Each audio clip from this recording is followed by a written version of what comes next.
Tu es l'homme révolté d'Albert Camus. En tout cas, je suis un homme en colère, ça c'est certain. Parce que je suis un père de famille. Et la colère des pères de famille, il faut se méfier. Ouais, faut se méfier. Si les Français se disent « Ah, mais attendez, Gabriel Attal, il faut lui donner sa chance », j'ai entendu ça souvent. Des gens qui m'ont dit « Bah oui, j'ai voté Macron parce qu'il fallait bien lui donner la chance, sa chance ». Après, j'entends des gens qui disent « Bah attendez, quand même, Gabriel Attal, on va lui donner sa chance ». Mais qui décide de donner sa chance à qui ? Pourquoi est-ce qu'on ne me donne pas ma chance à moi ? Pourquoi est-ce que les Français ne donnent pas leur chance aux membres de l'UPR, de la liste de l'UPR ? Pour ceux qui ne me connaissent pas, je suis avant tout un des doctrinaires aujourd'hui du souverainisme français.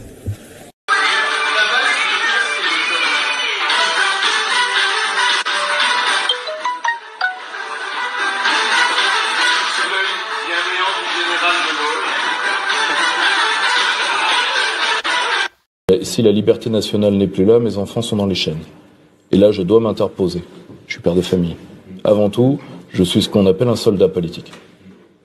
Nous sommes là devant le siège de l'Empire eurocratique. Ursula est chez elle. On va demander à Ursula von der Leyen de bien vouloir descendre nous montrer ses SMS. Ursula von der Leyen, nous sommes là. Venez montrer vos SMS avec Pfizer. Ursula, SMS, Ursula, SMS, Ursula, SMS, Ursula, SMS, Ursula, SMS. Bonjour à tous et bienvenue. Alors aujourd'hui, je vais vous présenter ma vision économique pour la France, car moi, évidemment, contrairement aux chefs souverainistes qui ne présentent jamais de projet ni de vision pour ce pays, moi, je vais vous présenter quelle est ma vision pour la France et comment changer les choses. Il est important car évidemment, vous connaissez ma théorie. Pour moi, l'économie, c'est l'alpha et l'oméga de la politique. Donc, on doit en parler. Donc, aujourd'hui, je vais vous donner ma vision économique.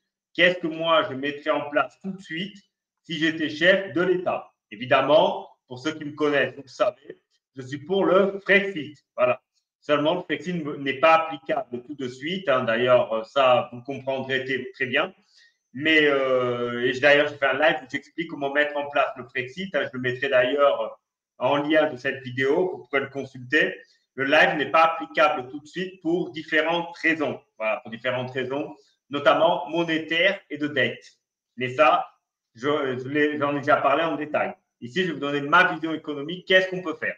D'accord? Bon, voilà. Alors déjà, il faut instaurer des monopoles d'État dans certains secteurs stratégiques. Et oui, il y a des secteurs dans lesquels l'État doit avoir le monopole et c'est non négociable. Ce sont des secteurs où le privé n'a rien à faire, car le privé est nocif pour la population et pour les intérêts nationaux du pays. Voilà. Alors, vous me direz, quels sont ces monopoles d'État indispensables? Alors, évidemment, vous avez l'énergie. L'énergie, ça doit être un monopole d'État comme avant EDF l'était. Ça fonctionnait très bien. On avait accès à une énergie pas chère. Voilà. Deuxième monopole, évidemment, l'armement. L'armement, le privé n'a rien à faire là-dedans. Ça doit être 100% public et ça doit être piloté par l'État. Ça, c'est extrêmement important. Le nucléaire, évidemment. Ça, encore une fois, le privé n'a rien à faire. Ça doit être 100% national. La collecte, la distribution et le traitement de l'eau. Voilà. Ça ne doit jamais être privatisé. Ça doit rester sous la main de l'État. Voilà. Pour que l'eau soit la moins chère possible. Si vous mettez le privé là-dedans, il va créer des pénuries d'eau pour s'enrichir. Voilà. Les infrastructures, fussent-elles aéronautiques, aéroports notamment, ferroviaires, routières, les ponts, tout ça. Les infrastructures, ça doit être encore une fois un monopole d'État. Le privé n'a encore une fois rien à faire là-dedans. Évidemment, il faut nationaliser les autoroutes. Voilà. Les banques, ça doit être un monopole d'État. Évidemment, il faut séparer. C'est-à-dire, vous avez les banques d'investissement qui peuvent rester dans le privé. Et là, si quelqu'un a de l'argent à investir et qu'il veut prendre des risques, il investit dans ces banques d'investissement. Par contre, les banques de dépôt doivent appartenir à l'État, doivent être pilotées par l'État. Alors, ça, c'est fondamental pour éviter, évidemment, que le privé s'empare de l'épargne des Français pour enrichissement personnel et pas pour apporter des deniers aux gens qui ont déposé leur argent. Un autre secteur qui doit être un monopole d'État, les télécoms. Pourquoi les télécoms, me direz-vous? Parce qu'il y a une base de données énorme que l'on peut avoir avec le télécom. Et lorsque ça appartient au privé, évidemment, le privé a le réflexe de le vendre, de le monétiser pour se faire de l'oseille. Donc tout ça, ça dégage, ça doit appartenir à l'État. Les données personnelles des citoyens, ce sont des données qui ne peuvent être détenues que par l'État, voilà, pas par le privé. Évidemment, le régalien, c'est-à-dire police, gendarmerie, justice, ça doit appartenir à l'État, c'est du bon sens. Voilà, ça c'est la première mesure que je prendrai. Ensuite, il faut créer un fonds d'investissement. Alors, quel est l'intérêt de créer un fonds d'investissement, me direz-vous, un fonds souverain? C'est à l'instar, par exemple, de la Norvège. Eh ben, ce fonds sert à investir sur les marchés financiers. Donc, les investissements rapportent des dividendes et ces dividendes servent à financer notamment les retraites, l'éducation et la santé. C'est-à-dire que ça rapporte de l'argent. Bien sûr, pour créer le fonds souverain, il faut avoir des excédents budgétaires et ce sont ces excédents qui sont injectés dans le fonds souverain pour que sur le long terme, ça rapporte de l'argent. Évidemment, ça doit être étatique, cela va sans dire. Donc, ça aussi, c'est quelque chose qui doit être mis en place. L'État doit orienter l'investissement des fonds, c'est-à-dire les pousser à investir dans des startups innovantes et pas dans des projets nocifs ou dans des entreprises qui sont en fait délocalisées à l'étranger. Donc, l'État doit piloter cela. Quand vous allez me dire c'est communiste, je vous demande est-ce que les USA sont communistes? Vous avez la réponse.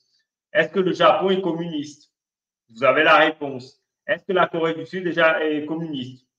Vous avez la réponse. Donc, voilà. Ensuite, les retraites, les fameuses retraites de nos amis boomers. Hein? Les retraites doivent être plafonnées à 4 000 euros. Pourquoi 4 000 euros, me direz-vous?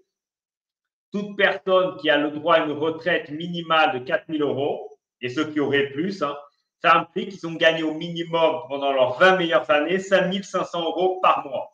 Donc, quand vous avez eu un salaire aussi indécent, aussi dément, hein, et ben, normalement, vous avez eu le temps de vous créer une épargne, de vous créer, d'avoir investi sur les marchés financiers, sur l'immobilier.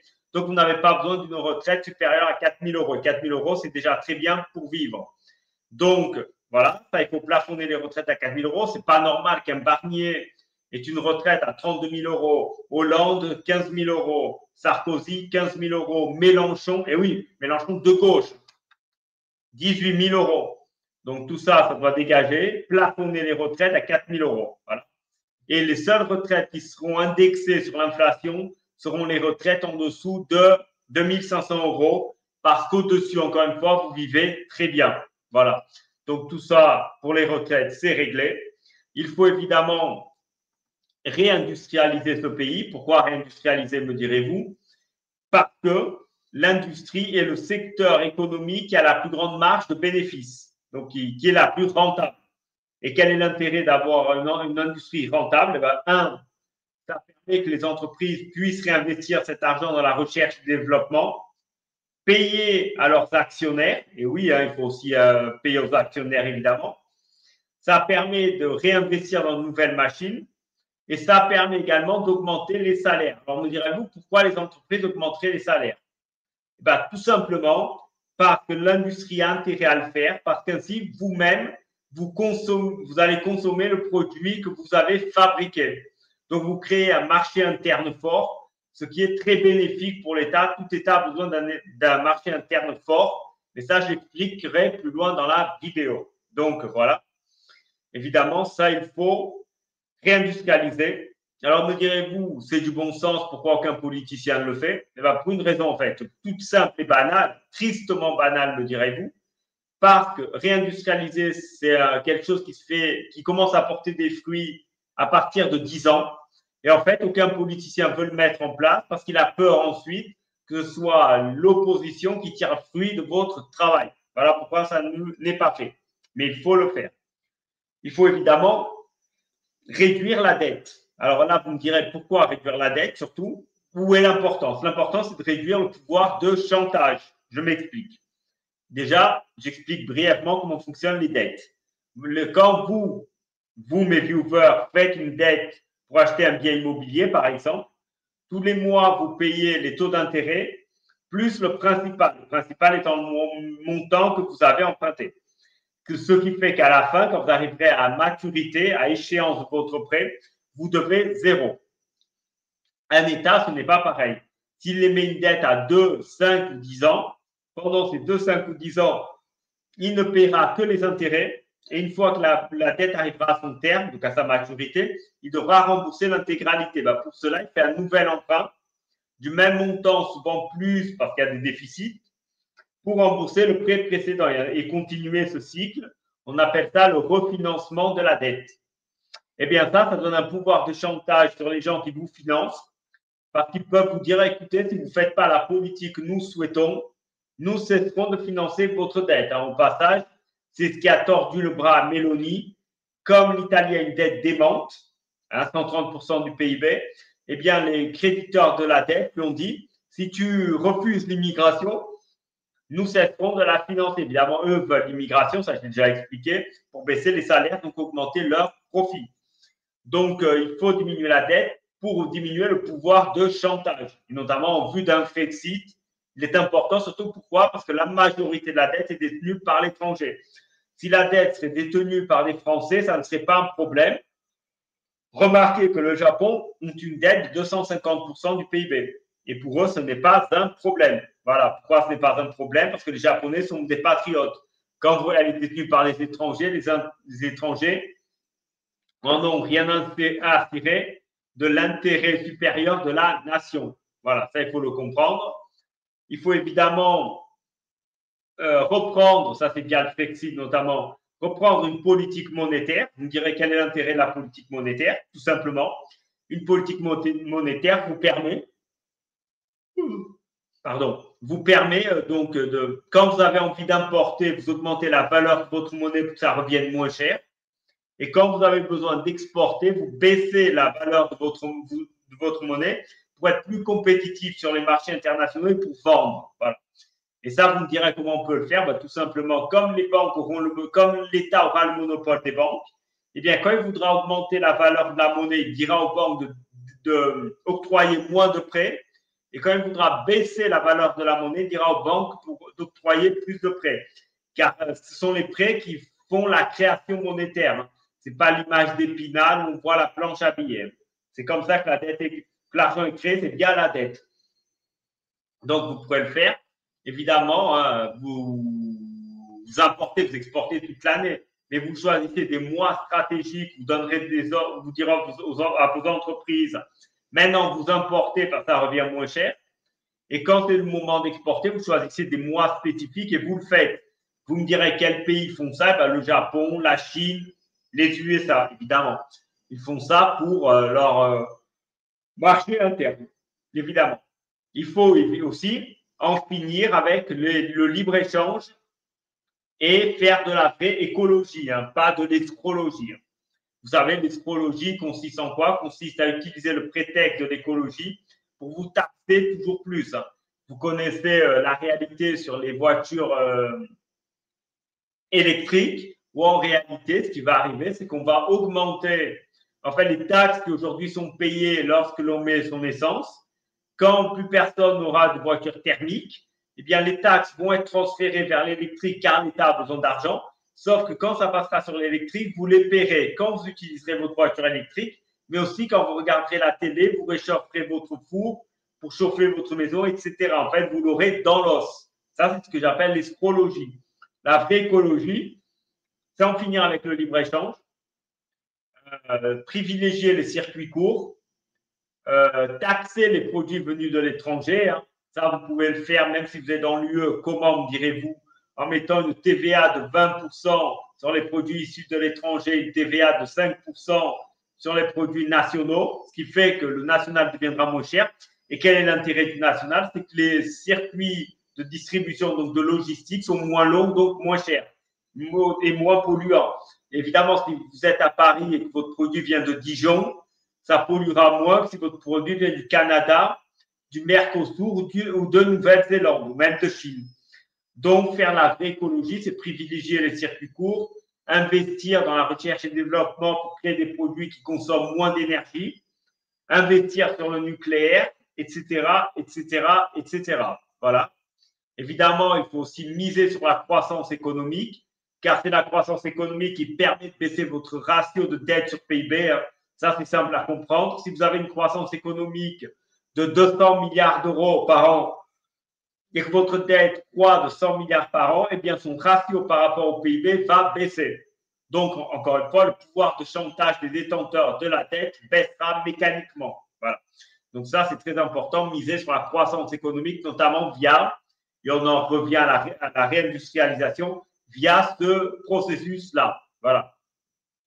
Et arrêter les normes qui sont des contresens, évidemment. Il faut aussi utiliser les dom-toms comme fer de lance. Les dom-toms via l'agriculture maraîchère, par exemple, utiliser notre zone économique exclusive pour exploiter les fonds marins qui sont gorgés de ressources, utiliser les dom-toms à notre avantage. Il y a plusieurs mesures, c'est encore une fois, j'ai fait un live sur les dom-toms où je l'ai expliqué. Vous pouvez d'ailleurs le consulter sur cette chaîne. C'est assez intéressant, je vous explique comment améliorer nos dom-toms. D'ailleurs, je vous ferai une vidéo React, le type de vidéo que je suis en train de faire maintenant, que je publierai probablement demain ou après-demain sur les dom-toms. Je vous explique comment utiliser les dom-toms à notre avantage. Évidemment, mettre en place la remigration, ça vous connaissez mon idée. Pourquoi? La baisse des salaires, l'augmentation de l'immobilier, donc la dépense publique, l'identitaire et le sécuritaire. Voilà. Vous connaissez mon idée, j'ai déjà fait une vidéo React là-dessus.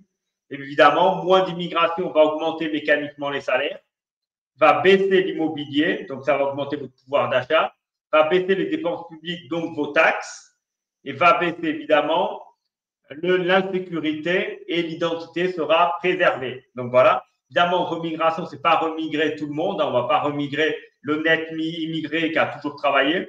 La remigration concerne les clandestins, donc comme ça permet au passage d'éliminer l'AME, donc une dépense de quasiment 2 milliards d'euros en moins. Évidemment, expulser donc les clandestins, les gens sous OQTF, les fichés, les gens qui ont commis des crimes et des délits, ou toute personne qui a été au chômage plus de 6 mois. Déjà, rien qu'avec ça, vous faites des grosses économies qui peuvent être investies pour la réindustrialisation, améliorer nos infrastructures, donc in fine, la croissance économique. Investir également sur la recherche et développement pour créer des choses plus durables, plus rentables et qui consommeront moins d'énergie, donc mécaniquement qui pollueront moins. Comme je disais par rapport à la réindustrialisation, il faut avoir un marché fort. Quel est l'intérêt d'avoir un marché fort? C'est d'avoir un pouvoir de négociation sur les États. Et oui, parce que quand vous avez un État fort, eh bien, ça vous permet d'avoir un marché interne fort vous permet d'avoir une capacité de négociation face aux autres États. Voilà. C'est-à-dire, vous pouvez dire aux entreprises étrangères, écoutez, si vous ne faites pas ce qu'on veut, nous fermons l'accès à notre marché. Et si vous avez un marché fort, donc un marché qui consomme beaucoup, eh bien, vous pouvez l'utiliser comme force de négociation. D'ailleurs, le pays qui le fait allègrement, c'est les États-Unis, qui ont le marché interne le plus fort. Eh bien, ils vous menacent de fermer l'accès à leur marché interne. D'ailleurs, je vais vous montrer un exemple où Trump raconte qu'il a tordu le bras à Macron via ce chantage-là. Regardez, ça y est, vous l'avez à l'écran. Vous allez comprendre.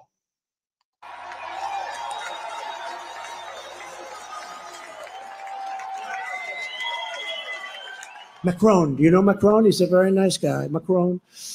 And really a very nice guy. I said, Emmanuel, how are you? He said, fine. I said, I heard you're going to charge American companies 25% to do things in Mexico.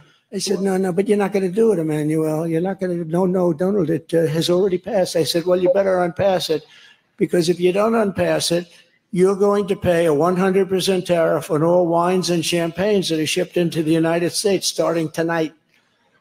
No, you cannot do that, Donald. You cannot do that. I said, I can do that. In fact, I'm just signing it right now. No. Okay, Donald, look, okay, we're not going to talk. That was the end of it, Mike. That was the end of it. It was so easy. Eh oui. Le marché interne vous donne ce pouvoir-là. Voilà, vous avez un pouvoir de chantage extrêmement fort. Vous pouvez utiliser à votre avantage. L'autre avantage d'un marché interne fort, il vous permet de résister aux crises économiques. Car quand il y a une crise externe, par exemple des pays extérieurs qui arrêtent de consommer ce que vous faites, vous pouvez compter sur votre marché interne. Hein. Donc, il faut avoir un marché interne fort. Il faut évidemment exploiter les ressources que l'on a, hein, pétrole de schiste, gaz de schiste, ressources minières, le nucléaire, tout ça pour, encore une fois, participer à la réindustrialisation et à la croissance économique. Et via la recherche et développement, vous pouvez trouver des méthodes d'extraction bien moins polluantes et bien moins nocives pour l'environnement. Ça, c'est très important. Vous devez également, on doit également contrôler les délocalisations, c'est-à-dire une entreprise française, vous ne pouvez pas la laisser se délocaliser, hein, sauf si vous en avez besoin pour des raisons stratégiques. Par exemple, il y a quelques décennies, quand la France avait autorisé Peugeot, je crois, Peugeot-Renault, c'était une des deux, à délocaliser en Inde, c'était pour avoir accès en Iran, c'était pour avoir accès au marché iranien. Voilà. Et bien là, vous faites pareil, et pour ouvrir accès à votre marché interne, qui est un marché interne, encore une fois, fort. Donc, vous pouvez délocaliser à ce moment-là. Évidemment, via votre marché interne fort, vous avez un avantage, c'est-à-dire qu'une entreprise veut délocaliser. Vous prenez tout exemple Michelin qui veut délocaliser, Renault, Peugeot, peu importe, qui veut délocaliser, évidemment, pour payer moins de salaire, cela va sans dire. Vous dites très bien, vous paierez 100% de droits de douane sur toutes vos voitures importées. Eh bien, vous êtes sûr que l'entreprise ne va pas délocaliser. Voilà. Parce que vous avez un marché interne fort. C'est là tout l'intérêt du marché interne fort. Évidemment, si un PDG devient évadé fiscal, hein, c'est-à-dire qu'il ne veut pas payer d'impôts en France et qu'il part s'exiler à l'étranger, vous lui dites, écoutez, très bien, vous êtes exilé fiscal, grand bien vous en fasse, eh bien, toutes vos entreprises auront le marché français fermé. Donc, nous fermons vos entreprises au marché français. Et à tout d'un coup, il délocalisera moins. Évidemment, tout ça implique un marché interne fort, évidemment. Il faut aussi refonder France Travail, un ancien Pôle emploi. Pour moi, il faut utiliser une méthode qui fonctionne très bien, qui est déjà, quand vous êtes au chômage, vous recevez le même salaire que quand vous travaillez. Par contre, il y a des conditions. Ce n'est pas vous qui cherchez de l'emploi, vous n'en avez pas besoin. C'est l'État qui vous trouve un emploi, car l'État a accès à toute la logistique aux besoins du pays. C'est l'État qui vous trouve du travail dans votre domaine, qui soit autant ou mieux rémunéré qu'avant, qui ne soit pas plus de 30 minutes en transport public de chez vous. Par contre, vous êtes obligé d'accepter autre chose. Si dans votre domaine, il n'y a pas de travail, eh bien, vous êtes obligé d'accepter une formation dans un domaine peut-être que vous n'aimez pas autant, mais où l'État a besoin. Si vous refusez, vous n'avez plus rien, vous recevez zéro. Pareil si vous refusez un emploi. Voilà. Et ça, c'est quelque chose qui est important et qui doit être fait, tout simplement. Il faut aussi, dans les universités, fermer les formations inutiles, c'est-à-dire celles qui n'ont pas de débouchés professionnels, et créer plus de formations dans des domaines où l'État voudra investir, notamment l'industrie, qui aura des débouchés. Voilà, et l'argent qui n'est pas gaspillé dans des secteurs inutiles sera investi dans les secteurs utiles, pour former dans des secteurs utiles. Vous me direz quel pays fait ça? Eh bien, le Japon, qui a supprimé quasiment tous les cours de sociologie, hein, qui n'avaient pas in fine de sortie professionnelle, pour investir dans des formations industrielles où il y a du débouché professionnel. Voilà. Donc ça, on peut le faire, évidemment. Interdire les crédits conso et les crédits revolving, qui sont un désastre. Hein. Ça, d'ailleurs, j'ai fait déjà un live qui en parle. Hein. Les crédits consommation ont des taux d'intérêt déments, donc enfoncent les plus pauvres. Hein. Il faut savoir que les banques gagnent le plus d'argent avec les plus pauvres. Et le crédit revolving qui est encore pire que le crédit conso, car il y a les mêmes intérêts que le crédit conso. Mais en plus, imaginez, vous faites un crédit revolving de 5 000 €, vous avez remboursé 1 000 €, et bien vous pouvez repiocher les 1 000 € pour refaire un autre prêt. Donc en fait, vous avez une boule de neige de taux d'intérêt qui va in fine vous enfoncer financièrement parlant et vous rentrerez encore plus dans la précarité. Donc moi, tout ça, il faut l'interdire. À l'école, à partir de la 6e, il faut enseigner, il faut donner des cours de gestion financière. Évidemment, pas de finance, pas de qu'est-ce qu'est un price earning ratio, etc. Non, ou un cash flow. Non. Donner des cours d'éducation sexuelle, lapsus, d'éducation financière aux enfants. Voilà, aux enfants, pour qu'ils soient préparés à leur gestion financière, donc ils ne tomberont pas dans la pauvreté. Bien, le lobby bancaire ne va pas aimer, puis c'est là où il se fait de l'argent. Mais comme les banques sont nationalisées, ce n'est pas un problème, le lobby ne sera pas là. Et ainsi, vous aurez un cercle vertueux et qui aidera également à votre marché interne fort. Voilà. Également, il faut responsabiliser les gens et les entreprises. En gros, pour simplifier, arrêter de mutualiser les pertes. Voilà. Parce que dans le système capitalisme dévoyé d'aujourd'hui, c'est individualiser les gains et mutualiser les pertes. Ça, c'est pas possible. Si votre entreprise fait faillite, eh bien, on doit pouvoir récupérer tout ce qui est à vous ou à votre famille, tout simplement. Voilà, donc je vous remercie d'avoir assisté à cette vidéo. Dites-moi en commentaire ce que vous en pensez ou s'il y a des mesures que vous rajouteriez ou que vous supprimeriez. Je vous invite également à liker la vidéo pour aider au référencement, la partager sur vos réseaux sociaux car ce sera utile, je pense, et vous abonner à cette chaîne si ce n'est pas encore fait. Et moi, je vous dis à très bientôt. Chers amis du Cercle Aristote, bonjour. Ai-je besoin d'un temps de le présenter? Comme disait Churchill, no surrender. Tu sais, tant qu'elle est dans ta main, l'abeille ne risque rien. Le problème, c'est que si elle meurt, il te suffit de fermer le poing et elle est morte. Tu vois? Donc si tu veux, est-ce qu'on veut être des abeilles dans les mains de plus forts que nous? Tu es l'homme révolté d'Albert Camus. En tout cas, je suis un homme en colère, ça c'est certain. Parce que je suis un père de famille. Et la colère des pères de famille, il faut se méfier. Ouais, faut se méfier. Nous, on veut exister, être libre, que nos enfants soient libres. Et ça, c'est pas négociable. On a bien le droit de vivre. En fait, t'es qui, toi? T'es qui, toi? Qu'est-ce que tu fous là? D'où tu me parles comme ça? D'où tu me fais ça? D'où tu mets mes gosses en danger et l'avenir de mes gosses en danger? Je vous le dis, me dites pas ça. Me dites pas ça. Vous allez donner vous allez donner du comment dire. Si la liberté nationale n'est plus là, mes enfants sont dans les chaînes. Et là, je dois m'interposer. Je suis père de famille. Avant tout, je suis ce qu'on appelle un soldat politique.